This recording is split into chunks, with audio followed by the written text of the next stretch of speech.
Barat sampai Joteng Utara itu, terus ngidul, terus Taman Sari ke barat Muhi. Nah tiap hari saya 3 tahun jalan kaki lewat situ. Aku diajak sama teman-temanku untuk ketemu Cak Nun, dan di sini kita berbincang-bincang sedikit mengenai masa mudanya Cak Nun. Nah, monggo, meriki. Ini mas.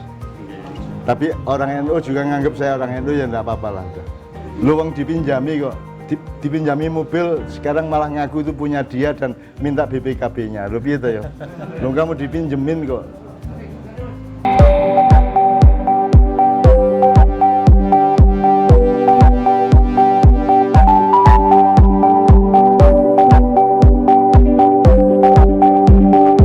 Assalamualaikum warahmatullahi wabarakatuh. Hai Habibi. Nah, di video kali ini aku pengen banget ceritain first impression aku ketemu dengan Cak Nun. Pasti Habibi pada kenal kan dengan Cak Nun? Siapa sih yang nggak kenal Cak Nun? Bahkan bagi kalian yang mahasiswa sastra dunia, pasti kalian kenal Cak Nun. Nah, Cak Nun ini juga kerap disapa dengan Kiai Kanjeng. Berbicara bagaimana pertama kali aku ketemu langsung, bertatap wajah langsung dengan Cak Nun. Aku diajak sama teman-temanku untuk ketemu Cak Nun, dan di sini kita berbincang-bincang sedikit mengenai masa mudanya Cak Nun. Nah, alhamdulillah Allah pertemukan aku, memberi kesempatan kepada aku untuk bertemu langsung dengan Cak Nun dan bisa berbincang seperti teman sendiri sama Cak Nun. Ya Allah, itu luar biasa. Nah, aku mau sharing sama Habibi sekalian bahwa Cak Nun itu memang bukan dari keluarga yang Ya karena saya miskin.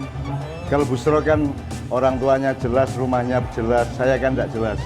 Saya kan miskin, beli sandal dan seragam Muhi aja nggak begitu bisa. Jadi saya sangat miskin waktu itu. Ketika saya SD SMP itu kan saya di Jombang. Nah ayah saya adalah pendiri Muhammadiyah Jombang Timur, cabang Jombang Timur. Ibu saya adalah ketua Aisyah Jombang Timur juga, sampai sekian lama. Dan saya bergaul dengan semua cabang yang lain di Jombang Muhammadiyah. Saya pemuda Muhammadiyah meskipun masih kecil ya.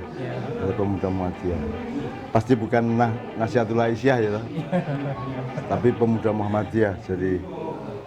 Dan banyak sekali sebenarnya cerita-cerita.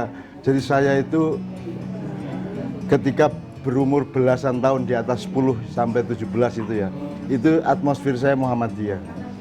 Tapi sekarang hampir semua orang mengatakan saya Nadhiin, kan gitu. Tidak salah juga, karena Muhammadiyahnya ya saya itu Muhammadiyah yang agak berbeda. Karena bukan kultural, ayah saya itu orang tuanya masyarakat desa saya, orang tuanya artinya sesepuhnya ya Pak Lurah ya semua. Jadi ya saya itu ya kegiatannya dari masjid, perpustakaan, olahraga, drum band, dan semua itu include Muhammadiyah. Drum band, perpustakaan, media TV, koran, majalah-majalah langganan sangat banyak.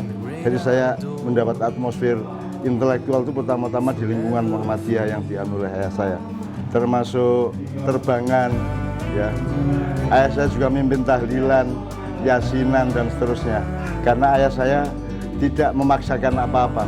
Apa yang sudah tumbuh sepanjang secara fikih tidak ada salahnya, tetap didukung sama dia.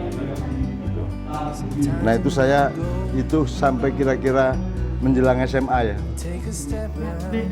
Sampai-sampai Cak Nun itu memang berkeyakinan Allah kan memberi kekuatan kepada setiap hambanya, bahkan bagi siapa yang tidak mau mengubah dirinya maka Allah tidak akan mengubahnya, kan? Karena memang yang harus mengeluarkan dan mengeksplor diri kita yang tahu itu ya kita gitu kan. Pokoknya Cak Nun itu cerita gimana perjuangan dia, kisah dia, dan sampai sekarang ini. Nah, bahkan nih ya, salah satu prestasinya Cak Nun itu di masa band ya,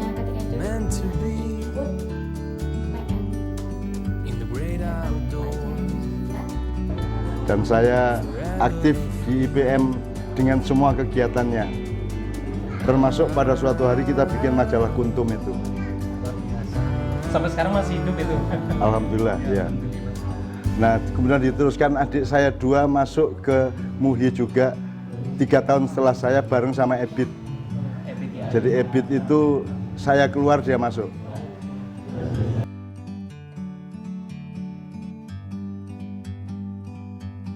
Ya karena saya miskin. Kalau Busro kan orang tuanya jelas, rumahnya jelas. Saya kan tidak jelas. Saya kan miskin, beli sandal dan seragam MUHI aja nggak begitu bisa. Jadi saya sangat miskin waktu itu.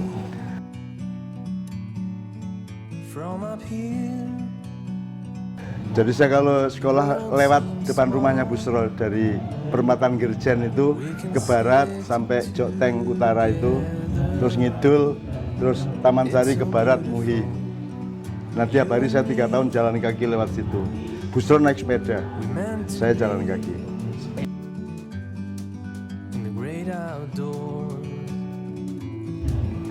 Kalau Pak AR dulu masih agak lebih luwes karena dalam Islam tuh yang namanya pemimpin tuh ada Rois, berarti dari Roksun kepala. Ada Amir dari kata Amr karena dia yang memerintah. Ada Imam karena dia yang berdiri di depan. Nah Pak AR itu kelengkapan dari semuanya itu. Pak AR itu juga wali.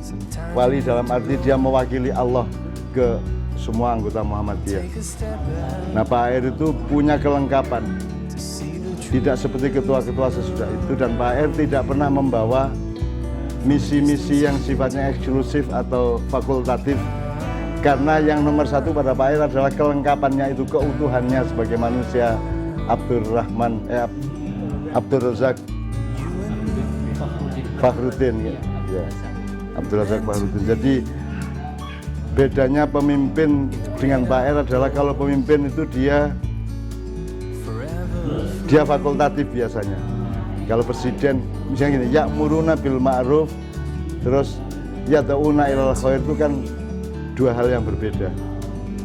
Kalau Pak AR itu yang yad'u maupun yang ya'mur itu AR Fakhruddinnya, kepribadiannya. Tapi kalau Ketua Muhammadiyah itu adalah ide-ide fakultatif dia, ide-ide eksklusif dia. Apakah itu Din Samsudin atau yang sekarang dan beberapa yang sebelumnya. Dan Muhammadiyah memang berubah karena fakultatif tadi. Nah Pak AR itu ruang. Jadi dia menampung, dia akomodatif terhadap berbagai macam kemungkinan, maka dia orang yang sabar, orang yang arif, orang yang bijaksana. Kalau orang fakultatif kan dia memaksakan pendapatnya dan dia hanya tahu itu. Kan gitu.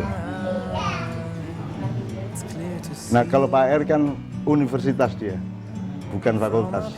Ini maksud saya. Kepribadian beliau itu kepribadian yang universal, yang memiliki universalitas pemahaman terhadap universitas nilai-nilai. Sehingga Pak AR itu adalah seorang profesor yang tanpa gelar profesor. Pak AR adalah orang yang bisa menyederhanakan sesuatu yang sangat traumatik pada orang lain, pada Pak AR sederhana. Pak AR ditanya, Pak, Islam ini sekarang terpojok. Dalam segala hal ekonomi, politik, semua kita terpojok. Terus Pak AR jawab, ya kalau terpojok kan kita tidak bisa mundur lagi. Ya sudah kita maju aja. Kan kalau sudah ke pojok kan tidak ada ruang lagi udah. Nah Pak AR bisa menemukan kesederhanaan masalah di tengah orang lain yang semuanya traumatik dan merasa ruwet terhadap semua hal itu. Kalau Pak AR enggak, sederhana aja.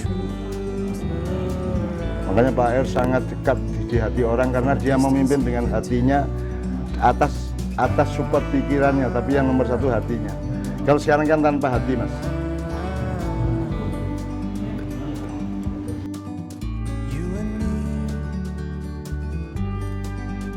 Jadi Muhammadiyah itu mulai dulu Muhammadiyah itu kayak NU, dan NU dulu kayak Muhammadiyah sekarang terbalik, yang Muhammadiyah jadi NU jadi Muhammadiyah. Misalnya tahlilan tradisinya Ki Haji Ahmad Dahlan, bukan tradisinya Mbah Hasyim. Tahlilan, beduk, yang suka beduk itu Mbah Dahlan bukan Mbah Hasyim. Tapi kemudian terbalik, mulai tahun 60-an awal ketika ketua Muhammadiyah orang Minang. Nah orang Minang kan agak bau-bau Wahabi sedikit. Ya siapalah waktu itu lah. Pokoknya kemudian ada perubahan-perubahan haluan. Dan itu menyangkut cara pandang mereka terhadap entitas nilai-nilai Islam. Mari Mas. Monggo. Mriki. Niki Mas. Ya boleh. Yes, monggo enggak. Ini teman-teman dari Muhammadiyah. Ini dari Persebaya. Jika kita mengidolakan seseorang, maka kita juga akan berusaha untuk menjadi seperti idola kita. Karena memang makanya kalau kita mengidolakan seseorang, maka dia tidak jauh dari kita. Gimana ya? Karena memang kita suka dengan kepribadian dia, maka secara langsung kita akan membentuk pribadi kita seperti dia. Karena orang yang suka itu karena melihat sesuatu yang ada dalam dirinya juga gitu kan. Nah jadi memang bisa kita ambil, dan memang banyak lagi sisi lain dan cerita lain dari dan aku tidak bisa mengungkapkannya karena memang sangat spesial sekali ya cara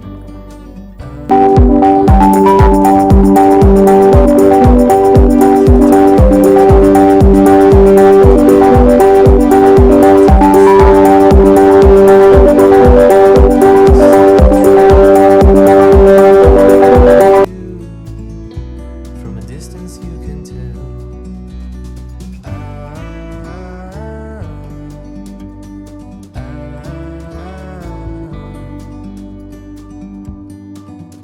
You and me were meant to be.